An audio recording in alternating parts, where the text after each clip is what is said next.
This is the complete chronicle of John McAfee, the man who transformed digital fear into a $100 million fortune and his very existence into a cinematic pursuit that defied three governments and the most powerful intelligence agencies on the planet. The Genesis of Fear, 12 Lines of Code, November 11th, 2012. A man is found dead with a bullet in his skull in a paradise villa in Belize.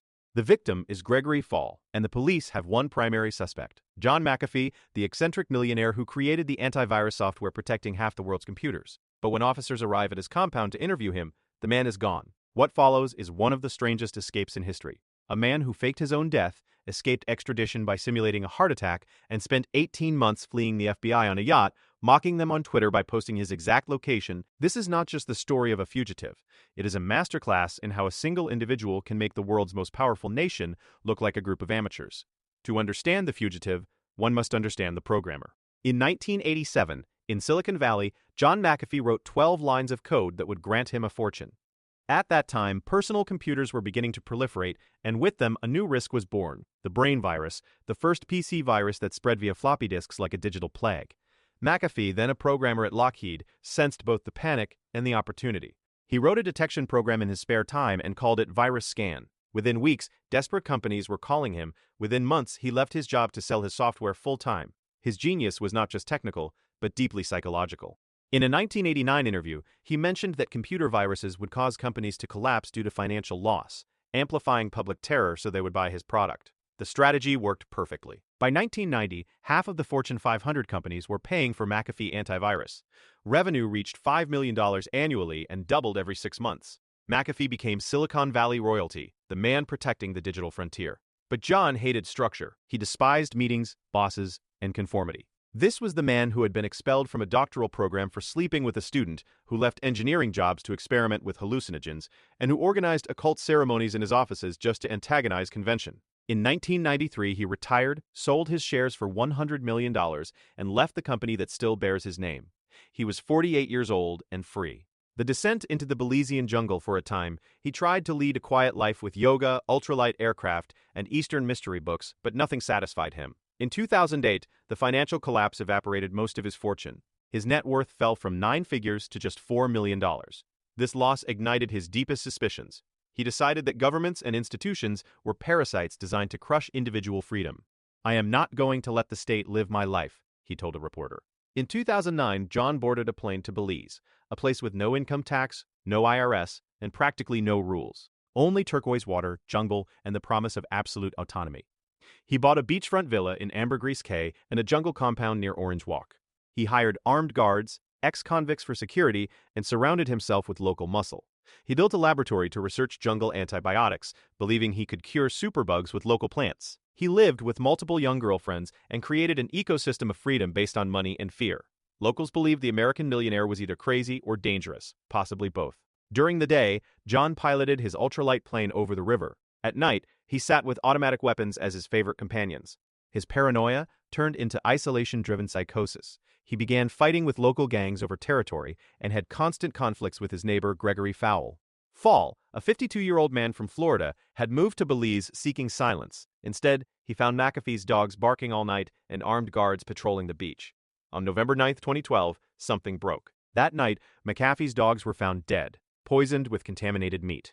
John was devastated and enraged. He forced his staff to shoot the dogs that were still agonizing to end their suffering and grabbed his pistols, convinced someone had sent him a message. 24 hours later, a single shot broke the silence of the night. On the island. On November 11th, Gregory Fall's body was found with a 9mm bullet in the back of his head, executed.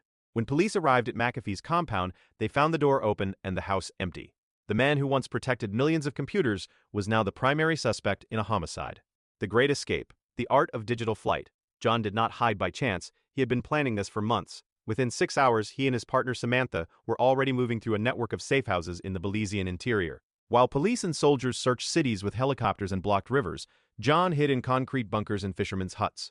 3 days after the murder, in the darkness of night, he boarded a small boat and paid $2,000 in cash to cross illegally into Guatemala. Without a passport and with no official records, he reached Guatemala City and checked into a hotel under false names. For the first time in 72 hours, John was safe from the Belizean police, but he could not resist the temptation of the spotlight.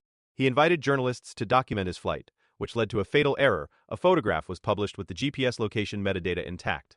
Guatemalan police arrested him, hours before being extradited back to Belize, where he was certain he would be killed. John McAfee performed his final trick. He faked a heart attack in his cell. The resulting chaos allowed his lawyers to file appeals, and instead of being sent to the Belizean jungle, he was deported to Miami. He landed in the United States as a free man, turned into a cult icon for libertarians and conspiracy lovers. Between 2013 and 2020, McAfee lived as a digital age outlaw. He ran for president, promoted cryptocurrencies through suspicious schemes, and always stayed one step ahead of the IRS. In July 2019, his yacht was detained in the Dominican Republic with an arsenal fit for a small militia. He was detained, but after 4 days of negotiations, they released him without charges. John raised a glass of rum as his boat sailed away.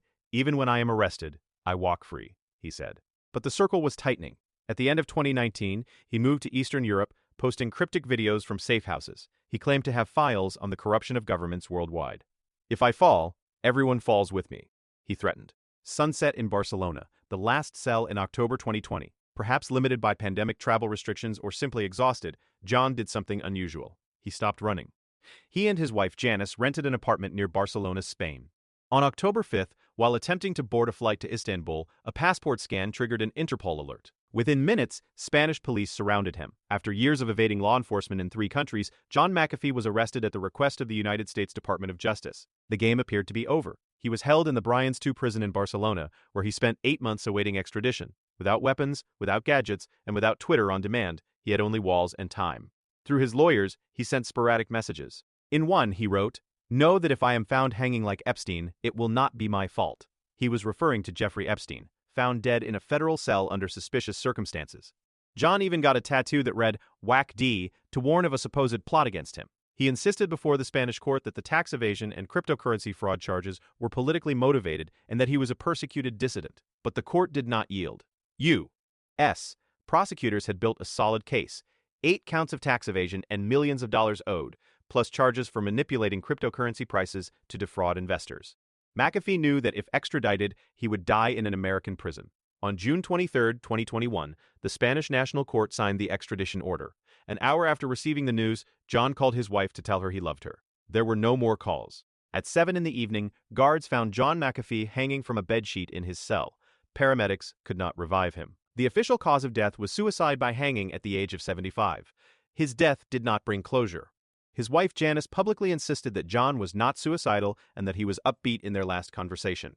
Conspiracy theories flooded the internet. Did John have files on powerful people? Was he silenced? Or was it his last trick to escape into legend? His body remained in a Spanish morgue for months, while legal battles over his estate continued. John McAfee lived as a lion, paranoid, brilliant, and defiant. He turned his life into a work of art of digital rebellion. He once said it was better to live one day as a lion than 1,000 years as a lamb. He lived by that rule until the last second, proving that in today's interconnected world, the most valuable asset is not money, but the ability to disappear.